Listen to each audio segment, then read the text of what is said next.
Nagmumula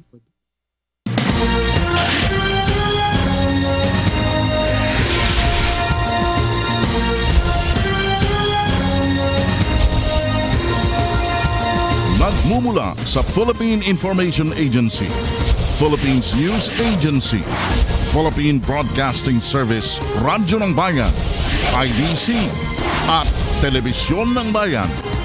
Narito ang Radyo Vision.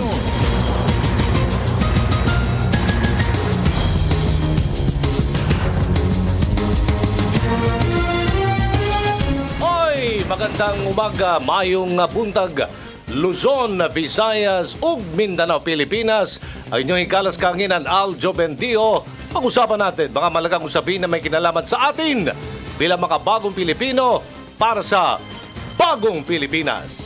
Good morning, Sir Aljo. Good morning din po sa ating mga tagapakinig at nanonood ngayong umaga dito sa Radyo Vision. Sa loob po ng isang oras, samahan nyo kami na pag-usapan ang may init na issue dito po sa ating bansa. Live kaming napapanood ngayon sa PTV4 at IBC 13. Live streaming naman po sa www.ptvnews.ph at maaari nyo rin pong i-download ang aming PBS Radio app o PBS Rap sa inyong mga App Store. At kung gusto nyo naman po na makilahok sa aming talakayan at pagbati, meron na po tayong bagong text line, Sir Aljo. Ito ay 0917-759-3041. Ulitin po natin, 0917-759-3041. Maaari nyo naman po i-text sa inyong mga tanong, suggestion, or any mga pagbati. Kasama po inyong pangalan at kung saan kayo lugar nagmula. Happy Idil Adha, Feast of Sacrifice po ngayon, regular holiday, paalala sa lahat ng mga private employer. Uy, 100% sahod ibibigay sa hindi papasok ngayong araw na ito. Pag ikay papasok naman, 200%. And another 30% kung ikaw ay mag-overtime per hour. Yes, per hour. Ganon, Dahil sa po itong regular holiday. Tayo kaya? Tayo. Magandang Hindi. umaga kay Secretary Martin Andanar. Yes. Pangulong Rodrigo Duterte. Hindi may daw, busa dyan. public service daw to. Public service. So anyway, ito po ay regular holiday. Yes. At ito rin po, maliban sa pagdiriwang natin ng Idil Adha ng ating mga kababayang Muslim, pagtatapos po ito or siya sa pagtatapos ng kanilang pilgrimage or Hajj. Yeah, ito po yung nakikita nyo na umiikot sa Sir Aljo doon sa Yes. malaking black cube or tinatawag nilang Kaaba or Kaaba. I don't know kung tama ang pagkakapronounce ko. And super pray talaga sila. Lahat, buong araw ay nilalagay nila sa pagpapanalangin kay Allah. Ito yung commemoration kay Prophet Ibrahim. Yes. Kung saan inialay niya kanyang anak, no? Kay Allah, and dahil sa kanyang pananampalataya kay Allah, sinabi ng Panginoong Allah, okay, instead sa anak mo, tupa na lang ialay mo. Ganon. Nakikita yung matinding pananampalataya ni Prophet Ibrahim. So ito yung Feast of Sacrifice. Andito din ang pagbibigay ng pagkain para sa mga mahirap nating mga kababayan, lalong-lalo na sa relihiyong Islam. And yung pagdiriwang na to, Sir Aljo, is not just about para sa ating mga Muslim. Pwede rin po tayo mag-reflect as a Christian Tama. or mga non-Muslim na mga religion. Okay. Paano? Ito yung pagsasakripisyo. Paano natin makikita yon? Hindi lang basta sakripisyo, isasakripisyo mo yung anak mo, pero sa lahat ng aspeto, isasakripisyo mo, or unahin mo na iba bago ang iyong sarili. Ayan. Yun ang dapat po natin makuha, yung lesson dito. And aside from that, dapat irespeto po natin yung kanilang celebration ngayon, na kahit hindi man tayo mga Muslim, dapat ay nire-respeto, nire-recognize natin yung mga ganito nilang mga pagdiriwang. Pauwi na rin ang ilan natin mga OFWs galing sa Saudi Arabia. At binabantayan din ng ating pamalaan ng Immigration Bureau. Oy, nako 200 mga Indonesians ang gumamit ng Philippine passport na kalusot sa Pilipinas. Paano Yes. nangyari yun?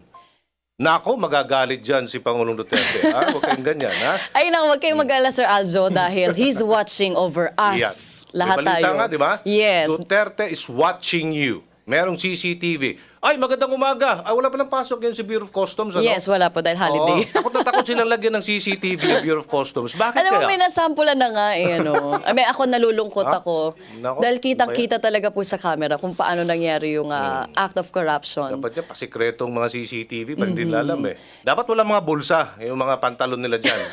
Tsaka yung mga lamesa nyo lang, drawer. Walang drawer. Alam mo, hindi na kayo nagtanda, ha? Magagalit dyan si Faeldon.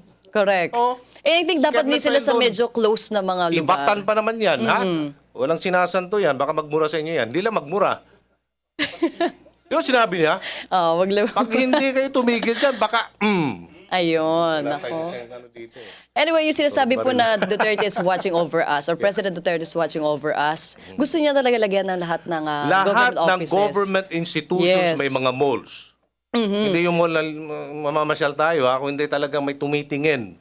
May mga katiwaliang ginagawa, Aha. may susumbong ka agad. In fact, meron na tayong 911. May 8888. Ay, so, hindi pa kayo nagtanda. Pati mga addict ngayon dyan, magandang umaga, magbagong buhay na po kayo. Kasi araw-araw may binibilang. Paano malaban eh?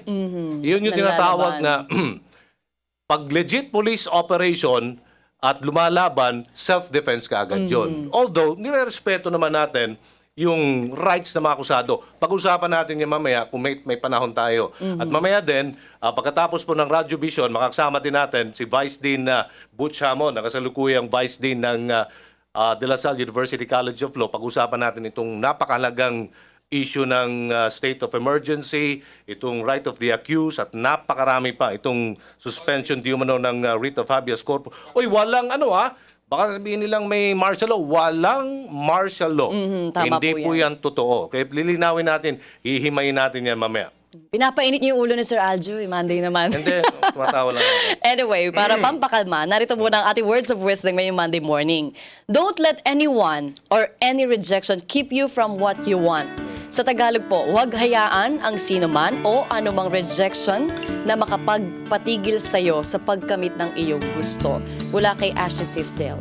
Ito yan. Ano Tagalog ng rejection? Di ba yung parang ano yun? Like, hindi umasa yung gusto mo, hindi mo nakuha yung gusto mo, disappointments, everything. Oo. So, ibig sabihin, simple words lang. Kung may mga challenges ahead and hindi mo siya napagtagumpayan, it's not the end po talaga. Kailangan tuloy-tuloy pa rin tayo para makamit po yung gusto natin. Learn from our mistakes. Ika nga, sa lahat ng uri ng bagay sa buhay natin. May mga ganun talaga, may mga challenges. Totoo yan. May mga rejections. Pero tuloy-tuloy lang ang buhay. Ganun talaga yan. Makulay ang buhay. Ika nga. And I'm sure napakarami nyo na pong pagsubok na napagdaanan. Naman, sinabi Win or mo yan. lose. Tsaka yung pagmumura ngayon, pwede na pala. Pero wag dito. Yung PI. Ayun. Pusang iring, tawag doon. Okay. Pusa na iring pa. Nako, May wag naman. jurisprudence na ang Court Suprema. Nagsasabi, parang expression lang ng mga Pilipino. Abang, kumakain ka ng masarap na pagkain, minsan, napapamura ka sa sarap. O, yun yung mga ganun eh. So, hindi na siya bawal. May jurisprudence But na siya. sometimes talaga, naiyaano mo siya directly sa isang tao eh. Nasa paggamit po yan. So sinabi niya pagka sa expression ng pagkain, minsan ang pagkagalit ka na talaga, hindi mo na maiwasan yung sarili mo na bigla mo na lang mamura yung isang tao. So maaaring gamitin natin sa tamang lugar, tamang oras, yung mga ganitong expression. Para sa akin lang po Meron yun, bang Sir Aljo. nagmumurang tumatawa? I think so. So sobrang tuwa. Ganun, di ba? Pag nagmumura ka, talaga nagagalit ka, di ba? Pero isabay mo na lang para kang tumatawa. Di para kang baliw.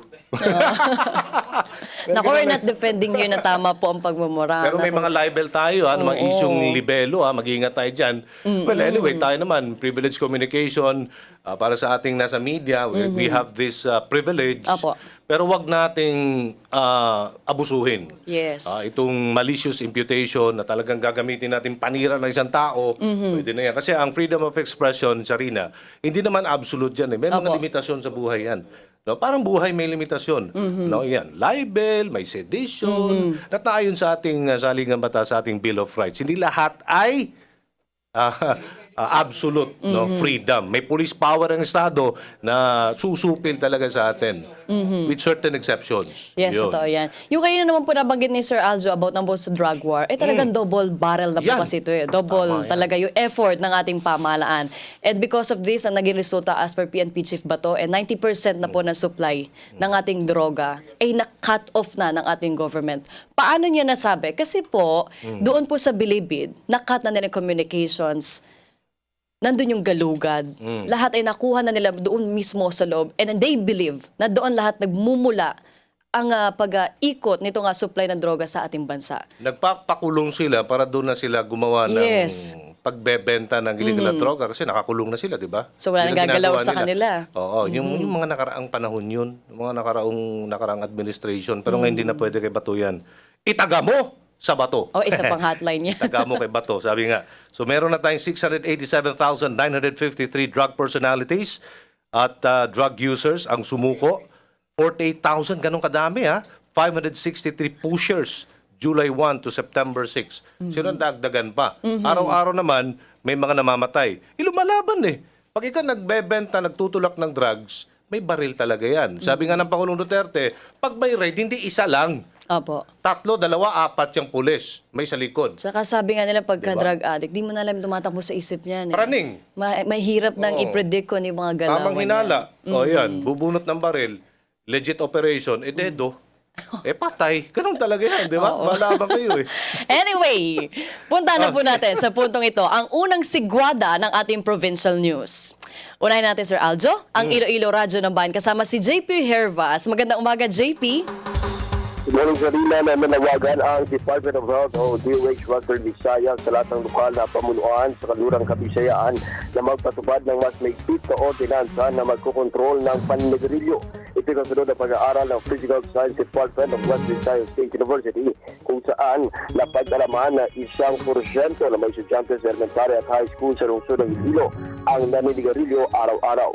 Ayon sa DOH Western Visayas, dapat na magpatupad ng mas maigpit na ordinansa ang mga LGU dahil hindi lamang DOH ang may obligasyon sa pagkontrol ng paninigarilyo upang maprotektahan ang kalusugan ng publiko. Ilan sa mga tinukoy ng DOH na paraan para makatulong ang LGU sa Tobacco Control Program ay ang pagsunod sa mga nilalaman ng Tobacco Regulation Act of 2003, Graphic Health Warning Law at iba pang mga batas. Inikayat din ng DOH ang mas bigting na pagmamanman ng mga LGU sa kanilang mga nasasakupan para masigurado na sumusunod ang lahat ng mga tindahan sa mga alituntunin, lalo na ang hindi dapat pagbenta ng sigarilyo sa mga menor de edad. Una lang nagpabot ng kanilang pagkabahala ang mga health officials sa rehiyon kahit na lumalabas sa resulta ng pag-aaral na maliit lamang na porsyento ng mga mag-aaral ang naninigarilyo at ang mga ito ay may average na level ng kaalaman tungkol sa epekto ng paninigarilyo. Nilinaw ng DOH Western Visayas na dapat na palakasin pa ang kampanya para dito dahil posibleng makahikayat pa ng mas maraming estudyante ang mga naninigarilyo sa isang klase. Curiosity, peer pressure at problema sa pamilya ang ilan lamang sa mga nangungunang rason kung bakit naninigarilyo ang isang estudyante. Samantala, batay sa Young Adult Fertility Survey 3, lumalabas na 22.1% o isa sa 10 kabataan sa buong kanlurang Kabisayaan ang naninigarilyo. Ang Western Visayas ay ang pumapangatlo sa may pinakamataas na smoking prevalence rate sa lahat ng rehiyon sa bansa. Mula sa Iloilo para sa Radio Vision, JP Hervas, Media ng Bayan. JP Hervas. Samantala, punta naman tayo sa Tuguegarao. Kasama natin si Teresa Campos. Teresa, good morning. Hello. Yes, good morning na Imbaga Bigat. Magiging kakaiba ang nakatakdang Regional Environment Summit sa susunod na linggo dito sa Lambag, Cagayan na dadaluhan mismo ni DNR Secretary Gina Lopez na gaganapin sa Kabagan Isabela. Ayon kay Penro Cagayan, Felix Taguba, kakaibang summit na ito dahil ang mamamayan ang bibigyan nila ng pagkakataong magsalita sa pagtitipon habang makikinig naman silang taga-DNR para sagutin ang mga lalabas na issue mula sa mga ito. Bukod dito ay magsisilbi na rin umanong evaluation ng publiko sa performance ng DNR ang naturang summit na siyang nais mangyari ni Kalihim Lopez. Nasa 1,000 kalahok ang target ng DNR Region 2 na dadalo sa Environment Summit na ito na karamihan ay magbumula sa mga civil society organizations, LGUs, people's organizations, kinatawan mula sa mga regional line agencies at ng media. Inaasahang matatalakay sa summit ang operasyon ng 2 malaking mining companies dito sa Lambang, Cagayan na matatagpuan sa lalawigan ng Nueva Vizcaya. Ito ay ang Canadian-Australian firm na Oceana Gold na nagpo-produce ng gold at copper at ang FCF Minerals na nagmimina naman ng gold at molybdenum sa Runruno, Quezon. Para sa Radyo Vision, Teresa Campos, Tuguegarao City, Media ng Bayan. Maraming salamat, Teresa Campos. At mula po sa Tuguegarao Radyo ng Bayan, puntahan natin ang Zamboanga Radyo ng Bayan kasama si Elsie Molina. Magandang umaga, Elsie. Buenos dias, Pilipinas. Sumasailalim sa masusing inspeksyon ang mga barkong dumadaong sa pantalan ng lungsod ng Zamboanga. Bukod sa manumanong inspeksyon, malawakan rin ginamit ang mga bomb-sniffing dogs. Pinapatupad ng pulis, Coast Guard at sundalo ang seguridad kasunod sa opensiba ng militar laban sa Abu Sayyaf sa Sulu, lalong-lalo na sa Basilan, papuntang Zamboanga na kung saan 35 minuto lamang ang biyahe nito kung gamit ang Basscraft. Mariin ring binabantayan ng otoridad ang lahat ng pagamutan dito sa lungsod kung may mga sugatang tao mula sa mga lugar na banggit kung pumasok ba ang mga ito at nagpagamot. Doble ang puwersa itinlaga sa mga entry at exit points ng syudad kasunod sa 3 taong nadakip na mga miyembro ng Abu Sayyaf noong Biyernes ng madaling araw. Nadakip ang 3 sa isang safe house sa motor pool, ilang metro lang ang layo sa Zamboanga City Water District Dam. Base na rin sa mga residenteng nakapuna sa mga suspect na sinasabing kahina-hinala ang mga kilos kung kaya nasakote ang 3. Nakuha sa 3 na sina Jamar Maing, Ahmad Lawisan at Omar Tandi ang 2 fragmentation grenades, mga baril at 2 cellular phones. Ang 3 ay miyembro umano ng Adyang-Adyang Group na responsable sa pangbobomba at ilang kriminalidad kaya ng kidnapping at pamumugot ng ulo ng mga hostages. Mula dito sa Zamboanga, Elsie Canillo Molina, Media ng Bayan. Maraming salamat, LC Molina. Mandala, weather update muna tayo mula kay Amor La Rosa. Amor, good morning. Good morning, Zarina and Aljo. Magandang umaga, Pilipinas. Natin na po ang latest sa lagay ng ating panahon. Bagyong Ferdy lalo pang lumakas at ngayon isa ng ganap na typhoon. Huli po yung namataan ng Pag-asa alas 4 kanina sa layong 1,015 kilometers silangan ng Tuguegarao City. Taglay po nito ang lakas ng hangin nga abot ng 165 kilometers per hour at pabugsong papalo naman ng 200 kilometers per hour.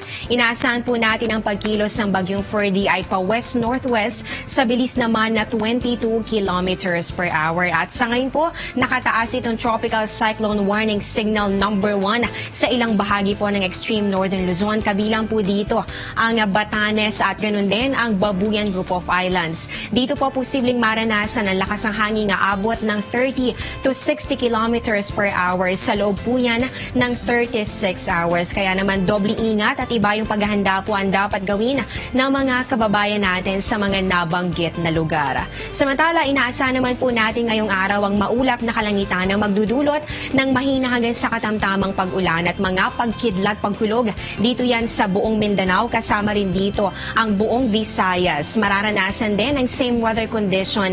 Dito po yan sa may probinsya ng Palawan at maging dito sa may Bicol region. At dito naman sa atin sa Metro Manila at pati na rin sa natitirang bahagi pa ng ating bansa, mararanasan naman ang bahagya hanggang sa maulap na kalangitan na meron pa rin pong chances nitong mga pulupulong pag-ulan o pagkidlat, pagkulog. At sa ngayon naman po wala pong nakataas na anumang gale warning pero pinag-iingat po ang mga mangingisda o sino man na may maliit na sasakyang pandagat dahil posible pong maranasan itong katamtaman hanggang sa paminsanan ay maalong karagatan dito po yan sa bahagi ng Luzon. Habang yung natitirang bahagi naman ng ating bansa, makakaranas naman po yan ng slight to moderate sea condition. Yan muna ang latest sa lagay ng ating panahon para sa Radyo Vision. Ako po si Amor La Rosa mula dito sa Pag-asa Media ng Bayan. Amor? Wala na. Ayun. Ayan. Ayan. So, ang lagay ng panahon sa Metro Manila. Kasi sabi nila, pagpasok niyan, nakapasok na sa PAR, no, ang Bagyong Ferdy. Ang epekto naman yan sa habagat. Uulanin ba ang Metro Manila at sa ang bahagi ng Luzon, particularly bubuhos sa malakas na ulan? Ayan, tama ka dyan, Aljo. Kapag may bagyo o sama ng panahon dito sa loob ng ating Philippine boundary, kadalasan nararanasan natin yung paglakas o yung enhancement ng hanging habagat o southwest monsoon. At kapag may hanging habagat na umiiral dito sa ating park, kadalasan pong makakaranas ng mga pag-ulan na daladala nito itong western section ng Luzon. Bakit? Dahil nga po itong southwest monsoon dito po yung nagsisimula. Kaya kapag lumakas yan, dito po ang unang tama niyan sa kanlurang bahagi ng Luzon. Kabilang po dito ang Metro Manila at sa ngayon patuloy naman nating i-monitor kung kailan nga ba ito inaasahan dahil nga sa ngayon sa forecast ng Pag-asa ay hindi pa po natin nararanasan itong enhanced habagat. Pero sa mga susunod na araw hindi pa rin natin inaalis yung posibilidad nga na ito ay mapalakas ng Bagyong Ferdy na nasa loob ng ating PAR. More La Rosa para sa ating lagay ng panahon. Alam mo, kahit hindi pa siya nag-landfall, gusto na natin palalahanan ng ating publiko na mag-ingat na, magdala, manigurado na meron po kayong proteksyon sa pag-ulan. Kasi kahit po cloudy skies lang ang may dudulot nito sa Metro Manila, maaari pa rin mag-ukol ito ng mga pag-ulan. Kaya hindi po natin alam talaga. So mas maganda na po yung handa tayo. Mamaya makakasama din natin dito ang tagapagsalita ni VP Leni Robredo. Pag-usapan natin, siyempre, yung drug war pa rin ng Pangulong Duterte, no? Kasi may mga statements na inilabas ang pangalawang Pangulo tungkol naman sa mga interventions na gagawin ng pamahalaan sa mga surrenderies, Yes. sa mga sumusuko. Kasi dapat may drug rehabilitation programs, effective na drug rehab program para sa kanila. Ano mangyayari? So 6 months target ng Pangulong Duterte, ano na rin ang naging tulong ng opisina ng pangalawang Pangulo. Kamustahin natin? Kasi araw-araw talaga ay mahigpit at pinahihigpit ang intensified campaign ng ating Pangulong Duterte laban sa illegal na droga. And katunayan nga po, kung maalala po natin, nagpatawag ng meeting itong ating Vice Yes. President Leni Robredo sa DILG upang tutukan itong rehabilitation side ng drug war ng administrasyon. Nasa second phase na tayo, Aljo, nitong Yes. drug war operation ng Administrasyon Duterte. So ito ay nakatutok sa pagpapatayo ng rehabilitation center. So maaaring 2 months din to. Dahil sa 6 months, we have tatlong pinaghati-hati na 2 buwan. So una, yung mga pagkilala dito sa mga included sa droga or may kinalaman sa droga. Pangalawa, ito rehabilitation. And third, ito na po yung kung paano natin maaayos yung buhay nito mga sumuko sa ating pamahalaan na may kinalaman sa droga. Maraming salamat din kay Sir Alan Alyanige. Na nandito Sir, nakatutok. At kay Director Sunny Bong Aportadera. Dahil ako na makakasama ninyo with Sarina dito sa Radyo ng Bayan, dito po sa Radyo Vision starting today. Thank Every you so morning much na yan. sa pag-welcome sa akin dito sa Radyo ng Bayan. At nakita ko kanina si Sarina, walang makeup. Mas maganda siya pag walang makeup. Thank you. Lalo na pag may Maraming makeup. salamat. Ano mo naman yan, no? Anyway, bumati muna tayo mula po sa aking cabinet. Narito po, happy viewing po sa mga taga San Pedro, Laguna kay Miss Cristina Sequeña at ang kanyang butihing ina na si Mrs. Gloria Lano ng San Pedro, Laguna. Happy viewing po mula kay Direk Boy Osoyos. Happy viewing po sa inyo lahat. At pinapabati naman po ni Sir Richard Noblejas, ang kanyang pinsan na may kaarawan ngayon. Ang pangalan po niya, Sir Aljo, ay Nelson Noblejas. Happy birthday po sa inyo. At sa lahat naman nagba-birthday ngayong araw na ito, happy na birthday pa. Di ba? Kailan po birthday Dapat kasi niyo? pag may birthday, ikaw ang magbibigay ng regalo. Di ba? Hindi Correct. ikaw ang birthday celebrant. Ikaw Ikaw yung ang re-regalo. magpapakain, di ba? Oo. Pero ganun na rin yan. Kayo na rin magpakain. Dahil Di ba? Anyway, okay. dahil Ikalawang dyan, inaabangan na nila yung birthday mo. Oh, kailan daw birthday mo? Sige. next year. Ay, natapos na. Anyway, Sayang, ano? pangalawang bulusok tayo ng ating provincial report. Unahin Wala naman. natin ang Agusan del Sur Radyo ng Bayan kasama si Bobby Ilupa. Magandang umaga, Bobby. Magandang umaga. Assalamualaikum. Nagdeklara ang lokal na pamahalaan ng bayang Talacogon, Agusan del Sur ng State of Calamity dahil sa droga. Ipinaliwanag ni Municipal Administrator Attorney Ferdy Serna na ang isang LGU ay maaaring magdeklara ng State of Calamity kung nakakaranas ito ng natural o di kaya man-made calamity. Noong July 13, umabot sa mahigit 500 individual na nauugnay sa droga ng bayan ng Talacogon ang voluntaryong sumuko sa PNP dahil sa itinatutupad nitong double barrel of Tokhang. Sinabi ni Serna na itinuturing ito ni Mayor Jezreel Masendo at ng konseho na isang man-made calamity. Sa pamamagitan ng Calamity Fund ay maisusulong ng LGU ang mga programa upang ma-reforma at mabigyan ng kabuhayan ang mga nalulong sa droga, dagdag pa niya. Para sa Radyo Vision, Papi Ilupa, San Francisco, Agusan del Sur, Media ng Bayan. Palawan naman tayo mula kay Goody Sarsagat. Goody, magandang umaga. Humigit kumulang 130 miyembro ng Sangguniang Bayan mula sa 23 munisipyong nasasakupan ng lalawigan ng Palawan ang dumalo sa ika-23 taong pagdiriwang ng Philippine Councilors League Week. Pinangunahan ito ni Kagawad Ryan Maminta, Interim Provincial Federation President mula sa munisipyo ng Nara. Nagsimula ang 1 linggong aktibidad noong ika-8 ng Setyembre at magtatapos ngayong araw na ito. Bahagi na aktibidad ng isang orientation seminar para sa mga miyembro ng Sangguniang Bayan na pinangunahan ni Provincial Director Mario Daquer ng Department of Interior and Local Government o DILG Palawan na tumalakay sa policy development for effective local legislation. Ngayong araw naman sasagawin isang seminar orientation para sa mga nagnanais mag-enroll sa Dynamic Sladderized Modular Governance Training Program na handog ng federasyon para sa mga konsehal na maaaring makapagtapos ng bachelor's course o master's degree na pangunahan naman ni Professor Ederson de los Trino Tapio, Dean, College of Governance and Public Policy mula sa University of Makati. Sa kasalukuyan, may 215 kabuang bilang na miyembro ng Sangguniang Bayan sa buong lalawigan ng Palawan. Para sa Radyo Vision, ako si Goody Sarsagat mula sa DWRM Radyo ng Bayan, Palawan, Media ng Bayan. Okay, thank you so much, Goody Sarsagat. Samantala, report naman tayo. Mga nagbabagang balita mula naman sa kasama natin dyan sa PTV4. Audrey Goriseta. Audrey, magandang umaga.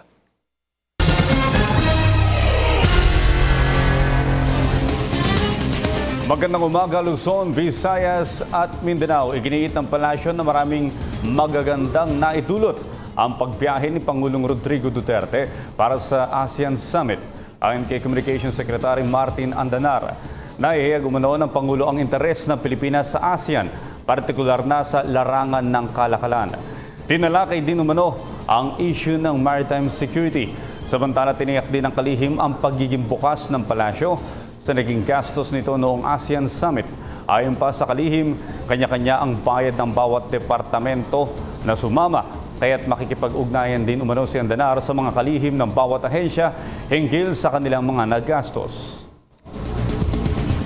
The most important message is, number one, we have our own foreign policy to follow, and then pagdating po naman sa questions of human rights, that kailangan bago tayo magtanong o bago natin questionin ang human rights policy or kung ano man yung mga paratang natin sa isang bansa, ay dapat tingnan ho muna natin yung context ng ating tanong at context ng isang kampanya, for instance, laban sa droga ng isang bansa. Dapat intindihin muna natin. At ipinaliwanag din po ng Pangulo that hindi ho naman lahat ng mga nagrereklamo sa bansa natin ay walang tanong o walang kinalaman o walang question pagdating doon sa human rights, no, na mga violations. So it's really a matter of kung meron ba moral ascendancy yung mga nagtatanong about human rights.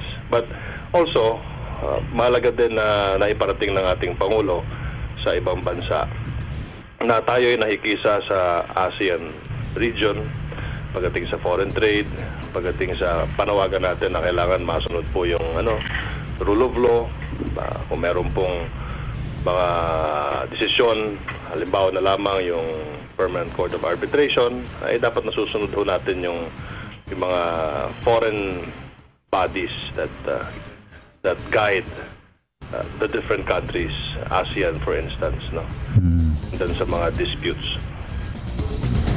Mas lumakas pa ang ugnayan ng Pilipinas at ng bansang Indonesia kasunod ng working visit roon ni Pangulong Rodrigo Duterte.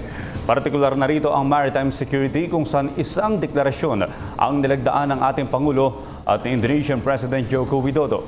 Gayon na rin ang pagpapalakas ng hakbang ng dalawang bansa laban sa ilegal na droga at terorismo. Samantala, naging mainit naman ang pagsalubong ng ating mga kababayan roon kay Pangulong Rodrigo Duterte. May report si Rocky Ignacio. Pinalakas pa ng Pilipinas at Indonesia ang diplomatikong relasyon sa opisyal na pagbisita ni Pangulong Duterte sa Jakarta, Indonesia. Nag-alay ito ng bulaklak sa Kalibata National Hero Cemetery. Sinundan ito ng pagbisita sa Tanah Abang Market kasama si Indonesian President Joko Widodo. Sabi ka mga ito dito na makita magkasama ang dalawang leader para sa isang market tour. Pagkatapos ito, formal nang tinanggap ni Pangulong Widodo si Pangulong Duterte sa Istana Merdeka kung saan pinagkalooban na rin ang arrival honors.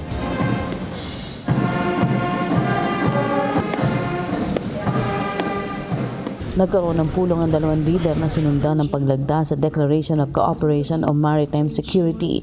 Itinuring ni Pangulong Duterte na produktibo ang pag-uusap nila partikular sa larangan ng maritime security. Ipinabot na rin ng Pangulo ang concern ng Pilipinas sa usapin ng South China Sea. My meeting with President Widodo was very productive and fruitful. We discussed ways of strengthening existing bilateral cooperation and identified new areas of partnership, including maritime security and law enforcement. We agreed to encourage the earliest and effective implementation of cooperative framework to address security issues, which is really the most problem of the two countries. We express commitment to take all necessary steps to ensure security in the Blue Sea and maritime areas of common interest. As two of the largest archipelagos in the world, we recognize the value of maritime cooperation, and we will explore in this area, particularly in human resource development. And of course, arrangements between aquatic resources expertise and the shipbuilding industry. We also express serious concern over recent developments in the region, including the South China Sea. We called on parties to respect the rule of law and welcome the support of partners in efforts to ensure the security and stability of the region, especially in the peaceful settlement of disputes in accordance with international law. We understand that peace is a necessary condition for growth and progress. I express appreciation for Indonesia's abiding support to the Philippine government as we move forward with our peace processes. Kasama na rin ang pagpapalakas ng laban kontra terorismo, pati na ang problema sa ilegal na droga para sa hangad na drug-free ASEAN. Habang ang usapin ukol kay Mary Jane Veloso ay itinuring na hindi kailangan isa publiko. Sir, talk about the measures for drugs offenders, exchange ideas or give No, I said that to continue to respect each other's judicial processes. The rule of law is what matters. Keeps order to the community. Ipinahayag rin ng Pangulong commitment ng Pilipinas sa pagiging matibay na kaibigan ng Indonesia at ituring ang Indonesia bilang Big Brother. Ipinagbot na rin ni Pangulong Duterte ang hangad na makabisita sa Pilipinas si President Widodo. Nananatili rin magandang relasyon ng dalawa dahil ang Indonesia ay nagsisilbing tahanan ng may mahigit 6,000 professional Filipino workers. Para sa PTV News, Rocky Ignacio, Jakarta, Indonesia. Sa iba pang balita, ikinalugod naman ng palasyo ang tagumpay ng operasyon ng kapulisan laban sa ilegal na droga. Ngunit ayon kay Presidential Communications Secretary Martin Andanar, ikinababahala naman ng palasyo ang pagkakaroon ng gang wars. Ayon sa Philippine National Police, ay iniimbestigahan na nila ang mga umano'y may kinalaman sa summer killings. Of course, that is a cause for concern, no? Kasi that does not fall under the ambit of the law. Yun po naman ang sinabi ng Philippine National Police na lahat ng mga merong kinalaman sa sa summary killings, yung mga patayan ng mga gang war, internecine, these are under investigation. Tiniyak ni Interior and Local Government Secretary Ismael Sueno na mas maraming rehabilitation center ang ipatatayo sa susunod na taon para sa dumaraming drug user na sumuko sa pamahalaan. Ayon sa kalihim, nagboluntaryo na ang ilang mga Pilipino at dayuhang psychiatrist at mga doktor na patakbuhin ang mga naturang rehab facility.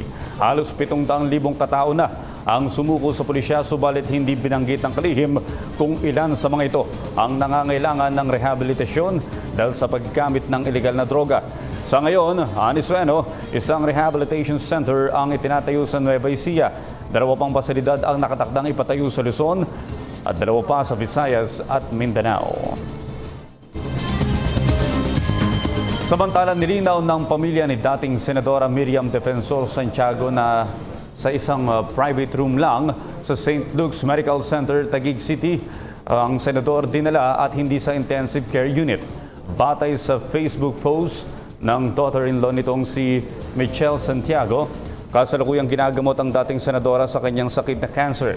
Umaasa din ang pamilya at kamag-anak nito sa kanyang tuluyang paggaling, lalo't kilala daw ang dating mambabatas bilang isang fighter. Maalalang ang 70 taong gulang na si Santiago ay huling isinugod noong Mayo sa Makati Medical Center dahil din sa kaparehong karamdaman.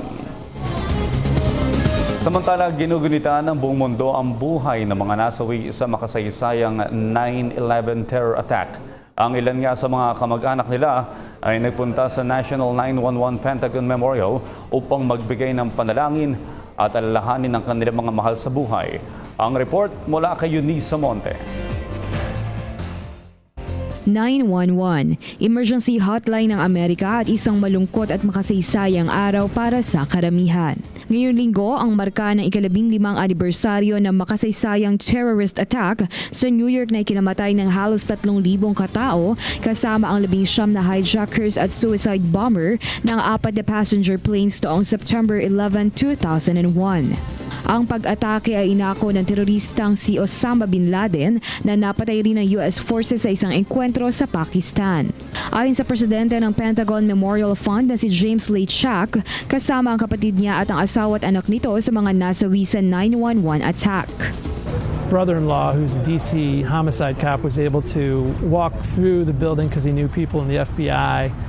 And he told us that we need to prepare for the worst because nobody was trapped in the building. If people hadn't gotten out by then. At ngayon bilang paggunita sa kanilang mga mahal sa buhay, karaniwan sa kamag-anak ay bumibisita sa National 911 Pentagon Memorial na bukas 24/7 isang buong taon kung saan pwedeng bisitahin ng mga naiwan ang kanilang kamag-anak at nasawing mahal sa buhay.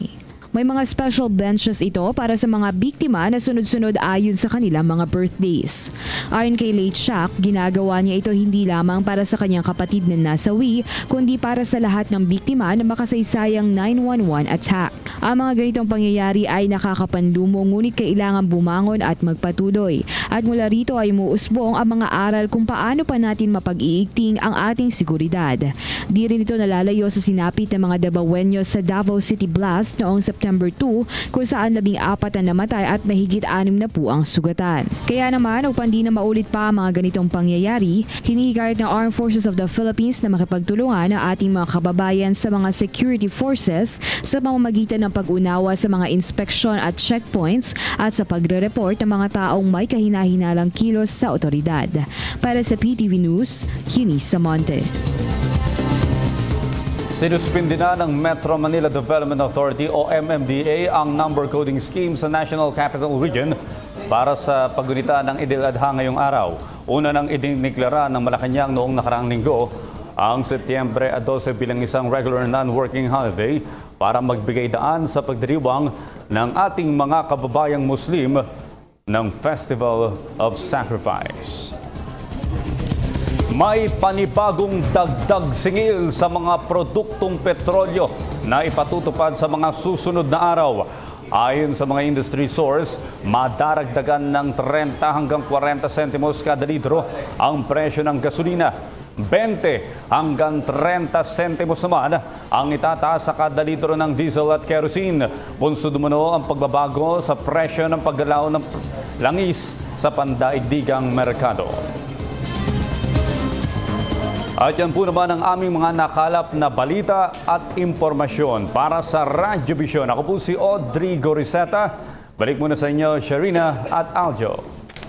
Maraming salamat, Audrey Goriseta. At sa pagkakataong ito, mga kasama, mga kaibigan, makakausap natin live sa studio si Ma'am Georgina Hernandez Yang, ang tagapagsalita ni VP Leni Robredo. Sarina. Magandang umaga po, Ma'am Georgina.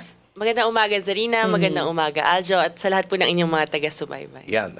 Ma'am, 6 months target ni Pangulong Duterte na sugpuin ang illegal na droga. Yun ang sinabi po niya. Ano pong naitulong ngayon sa tanggapan po ng pangalawang Pangulo at anong mga challenges na kinakarap ng ating pamahalaan dapat pagtuunan ng pansin? Tulad naman po ng nabanggit ni Vice President Leni Robredo, siya po ay sumusuporta sa anti-drug campaign ng ating Pangulo at nais nga po niyang aktibong makibahagi doon sa drug rehabilitation program. Nakasama na rin naman po sa plano ng administrasyon. May binuo pong mga iba't ibang cluster na tumutugon sa iba't ibang mga pangangailangan pagkatapos ng pag-surrender ng ilan sa mga nalulong sa droga at 700,000 surrenderies na po ang mayroon tayo sa buong bansa. Ito po ay report mula sa DILG at DOH dahil nagkaroon po ng pagkakataon si Vice President Leni Robredo na makipagpulong kay DILG Secretary Sueño at kay Secretary Evasco kasama po ang mga kasamahan mula sa DOH at DSWD. At dito nga po ay nalinaw at napagkaalaman na malaki ang pangangailangan sa community-based rehabilitation. At dito po nais makibahagi ni Vice President Leni bilang isa na nakaalam talaga doon sa isang klase ng community-based rehabilitation na faith-based, yung UBAS, yung ugnayan sa barangay at simbahan na sinimulan na ng DILG noon panahon na si Secretary Jessie Robredo po yung namumuno. Kaya nakikipagpulong po kami sa simbahan sa ngayon para makipag-partner po sa iba't ibang mga grupo na nasa mga komunidad na po para doon sa UBAS, yung ugnayan sa barangay at simbahan. Totoo yan kasi ang nangyari ngayon sa Rina, Ma'am Georgina, lahat ng mga lumalaban, nakikipagbarilan sa pulis, galing sumuko na tapos bumalik. Bumalik sa paggamit ng illegal na droga. So napaka-importante talaga itong Catholic Church, yung participation ng ugnayan ng barangay at simbahan, faith-based programs. Napaka-importante yan. So right now, yung sa UBAS na yon, nasimulan siya dati ni Sec Jessie, pero after nun ba, hindi na to na ito Tinutuloy patupad? naman po ito. Sa katunayan nga po, maraming nakaset-up na mga organisasyon yung UBAS sa iba't ibang mga parokya. Kaya ito yung nais namin na isa sa mga gamitin na pagkakataon para magkaroon ng community-based rehabilitation. Pero isa lamang naman ito, meron din kaming mga pakikipag-ugnayan sa mga ilang lokal na pamahalaan para magpatupad ng mga community-based rehabilitation. At iba rin ay mas education-based o sa mga eskwelahan, isang kampanya para maiwasan na yung pagdami po ng mga nalululong sa masamang droga. At yung gusto rin namin matingnan yung pagpapatupad ng isang mandato naman na sa batas, yung BADAC, Barangay Anti-Drug Abuse Council. Dapat po ay mayroong mga BADAC sa iba't ibang mga barangay. Halos lahat naman po, marami sa mga barangay mayroong BADAC, pero iba-iba yung level ng pag-operate.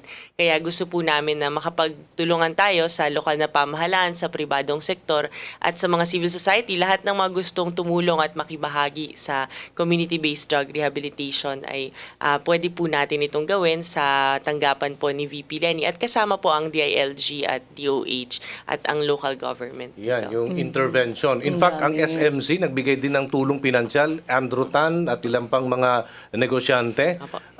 Nagkaroon ng meeting ang pangalawang Pangulo sa DILG at ilang pang mga law enforcement agencies.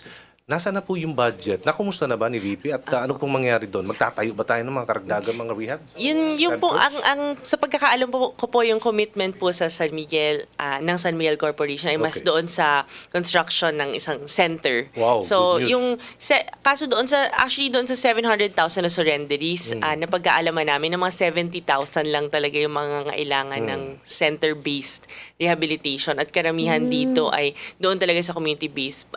Pero ganun pa man, kakailanganin pa rin naman natin ng mga center para doon sa mga ngailangan ng tulong na yon. At itong pondo na to sa tingin ko ay idadaan din sa formal na mga channel doon sa cluster interagency group po ito na pinamumunuan po ng DILG. Pero pwede naman, Zarina, yung self-rehab Napag-aralan nyo ba yan? Self-rehab. Iba pa ho ba yun? Hindi ba yun yung nagagawa? Lumayo sa bisyo. Sa sarili mismo ng mga sumuko. Pero as of now, ganun yung nangyayari. Kasi di ba pinapabalik sila sa bahay. By default, nagiging Oo, ganoon. babalik sa bahay. Ang question lang kasi dito, dapat seryoso yung sumuko. Yun. Dapat talagang bukas sa loob niya yung pagsukot, pagbabago. So, balikan ko lang, ma'am, kanina sinabi niyo, 70% lang ng mga sumuko yung marirehab. 70,000 yung 70,000. kakailanganin ng center-based. Okay. Tapos yung remainder po noon, majority po talaga sa community-based rehabilitation. Kasi nga yung iba naman po po parang occasional users, yung hindi pa talaga nangailangan ng malaliman na center-based intervention. Necessary yan para magkaroon tayo ng national template, no, dito sa mga sumusuko. Hindi na sila babalik doon at talagang Correct. tuloy-tuloy yung programa. Nakakita naman na nga po tayo ng mga magagandang modelo ng community-based rehabilitation at sa tingin natin, kailangan lang natin suportahan yung iba't ibang mga probinsya at munisipyo at syudad na makapag-replicate ng mga iba't ibang modelo na nakikita natin. Kasi ang ninanais naman natin ay maging tuloy-tuloy na po yung mga reforma na nagaganap sa level ng mga tao, ng mga surrenderies na hindi na po sila bumalik doon sa dati nilang kinalalagyan sa buhay. May iba tayo, Ma'am Georgina, yung naging escort ng pangalawang pangulong na involved, talaga bang user yon or yung Dealer live-in or- partner lang niya? Wala pa ho tayong nakuhang final na report at tinitinan pa ho ito ng PNP at pero immediately po, nung araw na nangyari po yon ay na-relieve na po siya mula sa kanyang pagka-assign sa opisina ng pangalawang Pangulo. Isa po siya sa mga na-assign. Nito lamang Hulyo naman at siya yung isa sa mga nagbabantay sa opisina. So ngayon ay wala na siya sa amin pero ang panawagan namin ay sana malaman nga natin yung katotohanan dahil ikinalulungkot nga po ni VP Lenny itong nangyari sa kanyang isa sa mga tumutulong sa security at sana sa lalong madaling panahon ay lumabas kung ano talaga po yung totoo tungkol sa bagay na ito. Okay, so very tight ng screening ngayon ng process sa lahat ng mga security escorts ni VP na at least drug-free. Opo. Masasabi po malinis na. natin ganun. 100% na ba na dumaan na sa drug test? Opo, ito po kasi inassign lang talaga iba't ibang mga, mula sa iba't ibang mga Agencies, grupo, group. sa PNP, sa AFP. May iba po ako, ma'am, sumasakay pa rin ng bus si VP, pauwi na Naga? Paminsan-minsan po, depende na po yan kung sa schedule niya. Halimbawa, umuwi po siya sa Naga noong Peña Francia pero nag-aeroplano siya papunta sa Legazpi Albay kasi meron po siyang affair sa Legazpi. Noong ibang mga nakaraang pag-uwi, sumasakay ng bus o kaya commercial plane. So, depende po sa schedule niya. Concern lang si Aljo. Siyempre naman. Kasi doon nakilala si VP. Oo, sa bus. Yung pagsakay ng bus. Pero Pagsakay ng bus. Yung sa security naman, sinisigurado Oo, namin na delikado walang kasi. risk. Nakakatakot, At may mga kasama rin naman siyang security pag bumabiyahe sa bus. Katulad ni Pangulong Duterte, di ba? Commercial flight pa rin. Okay, sasakyan. Dumadaan talaga sa screening process. Diba? Kasi napaka Pero kailangan talaga simple. mag-ingat kasi sila yung mga matataas na ating mga Pangulo, Vice President. Hindi maiwasan yung mga death threat talaga. Hindi maiwasan yan, siyempre. Kaya nakakatakot lang. Wala namang death threats kay VP. Wala. Hindi ko, sa akin po, pagkakaalam parang wala naman. Ano yung maiba tayo? Kasi si Vice President na-assign sa housing. Sa ngayon ba, kamusta na yung status? Kabisado na ba ni VP? Yung 6 na shelter agencies ng pamahalaan. Sa ngayon po, natapos na po yung mga briefing, pagpupulong sa iba't ibang mga key shelter agencies. Nagkaroon na rin po ng strategic planning.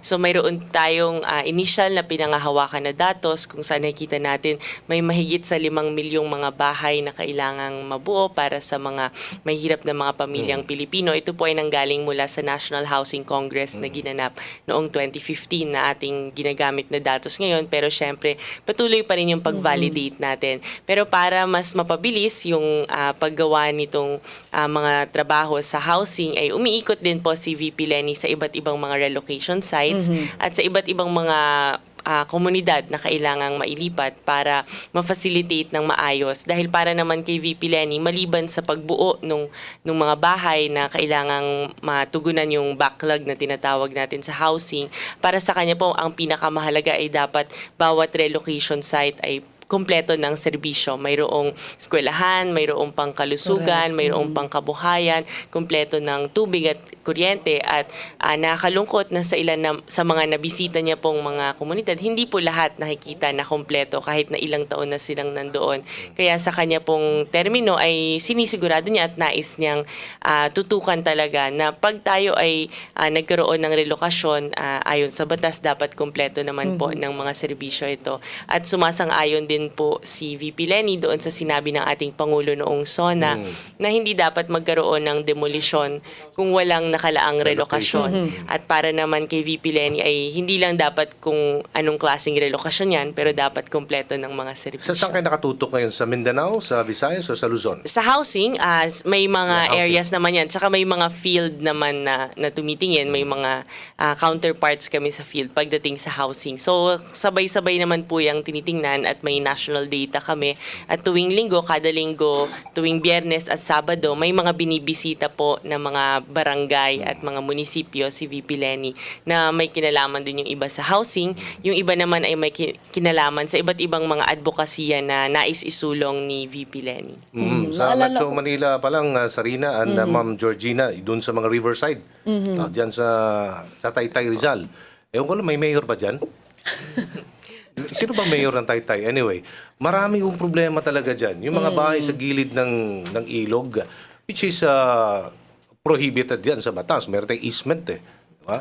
So ano pong plano, may ginagawa na kayong hakbang tungkol sa kanila? Mayroon naman, ang alam natin doon sa floodway, may nakalaan na talagang plano dyan. At para kay VP Lenny, gusto rin niyang ipatupad yung people's plan para siguraduhin na kung ano yung nakalaan sa kanilang relokasyon ay dumaan sa sapat na konsultasyon doon sa mga pamilya. So, ang alam ko po ay mayroon ng plano para doon sa mga nasa floodway kasi nga po ito ay danger zone na tinatawag. Kilala ko na pala yung mayor dyan sa Taytay. Si Mayor Dakula. Oo. Alam mo, as I remember... Masyado kasing kumikilos na sa problema. Ang kalsada dyan, Mayor, sa Taytay, napakalubak. At saka dumi-dumi. Aksyonan niyo po. Sira ang sasakyan. Bagang umaga, dapat tayo masaya.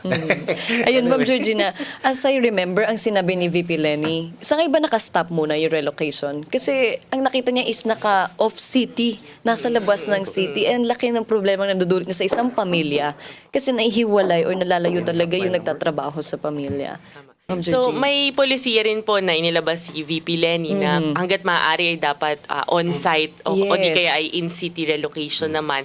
Kasi ang nakikita niya pong mga problema doon sa mga outside ng syudad na mula dito halimbawa sa Metro Manila, dinala sa mga ibang probinsya, nagiging problema talaga yung sa pangkabuhayan, doon sa kanilang trabaho at nagkakaroon din ng epekto doon sa pamilya. Correct. Yung nagkakahiwa-hiwalay nga po yung pamilya dahil yung ibang miyembro ng pamilya ay babalik sa Metro Manila. Kaya hanggat sa maaari po ay on-site relocation o kaya ay in-city relocation. May pwesto pa ba kung in-city talaga? Ang tinitingnan po natin ngayon mas yung mga medium MRBs, mga medium-rise buildings.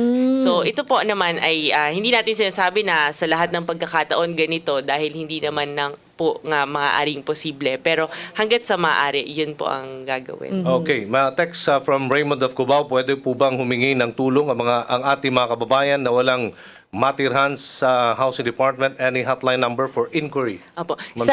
Isusunod ko na lang po yung hotline number doon sa HUDC team namin. Pero pwede po silang makipag-ugnayan doon sa HUDC. Okay. Sa pamagitan ng tulong na pinansyal po yan, tama po ba? Or yung parang iba-iba po. Mayroon tayo sa Social Housing Finance Corporation, yung Community Mortgage Program. Doon naman po sa mga for relocation sa National Housing Authority. So iba-iba po yung panggagalingan. Doon sa nagpadala ng text. Pasensya na po, hindi ko lang mabigay sa ngayon. Pero ihahabol po namin yung hotline sa housing. Okay, thank you so much, Ma'am Georgina Hernandez-Yang, tagapagsalita ni Vice President Lenny Robredo. Good morning. Good morning. Ang sweet ng good Salamat morning po. mo, no? Siyempre, pag mga magaganda, ganun, kasi Kailangan mild lang. Thank you, ma'am. Alright. Ngayon naman po, Sir Aljo, kasama din natin si Attorney Butch Hamon. Of course. At ang pag-uusapan natin yung inyong bagong program right after na Radyo Vision. So, siya naman yung makakapartner mo. Good morning po, Attorney Hamon. Magandang umaga, Ma'am Sarina. Bawal na tatong hamon eh. Mamaya kasi, 7 to 8, pagkatapos nito, Hamon Bendijo. Yun ang pangalan. Challenge Bendijo. Pero Attorney Hamon and Aljo Bendijo yun. Yun yung mga napapanong issue. Partner, pag-usapan natin mamaya. Yung calling out power ng Pangulo. at saka yung Emergency power. Emergency powers. Ang pinagkaiba niyan. Kasi marami nagtatanong, matutuloy ba? Ano ba? May martial law na ba? Saan na ba papunta? So wala ho, wag kayong mangamba. Walang writ of suspension, walang suspension ng writ of habeas corpus. So, Pag-uusapan natin give yan. us overview ng program nyo mamaya para talaga abangan ng ating mga tagapakinig at mga nanonood. Well, yung mga napapanong issue, lalapatan natin ng legal at sariling opinion. Alright. Mas maganda, hindi na tayo tatawag na abogado. Nandiyan na sa harapan ko. Correct. Diba? Vice Dean ng De La Salle University College of Law at saka bihasa sa Constitution, no? Sa political law. No, political law expert, si Attorney Butch Hamon, partner, di ba? Maraming salamat at nagkaroon tayo ng ganitong opportunity at Yes. pagkakataon dito sa Radyo ng Bayan. Yan. Ang tanong niila syempre is, maaari bang kumonsulta Pwede. yung ating mga kababayan mismo on time habang nag-uusap kayo? Pwede. So, pwede din kayo tumawag. Meron ba Yes. tayong text hotline dito? Yes, meron po. Sige, pwede nyo i-send sa amin dito kung ano yung mga tanong ninyo. Mga consultation, marami yan. Magbibigay din tayo. Pwede yan. Pwede. Saka And this will run- komentaryo, may mga good news, expose, lahat. Halo-halo na yan sa isang oras. Isang oras. Yan. 7 Ayun. to 8 yan mamaya. So Sir Hamon, imbitahan po natin ating mga kababayan. No? Iniimbitahan po namin kayong mga sumusubaybay dito sa programa po ito na makinig po kayo at wag po kayong mag-atubili na magpadala ng inyong mga opinion din, mensahe o katanungan tungkol po sa mga issue at batas na aming tatalakayin ng aking partner na si Aljo Bendio. Parang issue at batas. Parang ganun mangyayari. Tapos na. Ayun, maraming salamat po, Attorney Butch Hamon. Salamat din po. Ma'am And Sarina. hinga na rin natin last message, si Ma'am Georgina Yes, Young. ma'am. Una po sa lahat, nagpapasalamat po kami sa inyo sa Thank you din pagpapaunlak po sa amin ngayong umaga. At maliban po doon sa mga iba kong nabanggit kanina, kasama po sa pag-ikot ni Vice President Lenny sa iba't ibang mga probinsya yung pagtutok po sa mga anti-poverty programs na may kinalaman sa rural development o livelihood, education, health, women empowerment at food security and hunger, lalo na para sa mga kabataan. Kaya po, meron din po kaming Office of the Vice President Partners Against Poverty Summit ngayong October 10 at sana po ay bago noon magkaroon kami ulit ng pagkakataon na magkwento po tungkol sa bagay na yan sa susunod. Okay, thank you so much again, Mama Georgina Hernandez Young. Partner, dyan ka lang ha. Susunod ka agad mga kaibigan.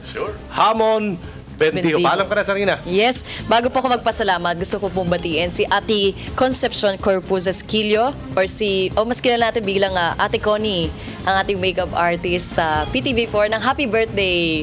And, Kaya pala ala yes, siya? kaya wala siya. Happy birthday, Ate Connie. Ay, si See you tomorrow. Mariao. Happy birthday, Mariao, ha? Isa pa, happy birthday po. Nanonood sa atin si Willie Colminas, kapitbahay ko dyan sa Greenwood. si Gao Gao. Hello. Ayun. Nanonood sa atin. Alright, maraming salamat po sa lahat ng mga nakinig Maraming at nanonood sa nanood atin, ngayong umaga dito sa Radyo Vision. Kung na-miss niyo po ang aming edisyon ngayong umaga, maaari kayong mag-log on sa youtube.com. Muli, ako po, si Zarina Lusuegro. Ako naman po, si Aljo Bendio. Daghang kay salamat. Dalay ko ng Diyos. Hanggang bukas sa susunod na edisyon dito po sa Radyo Vision.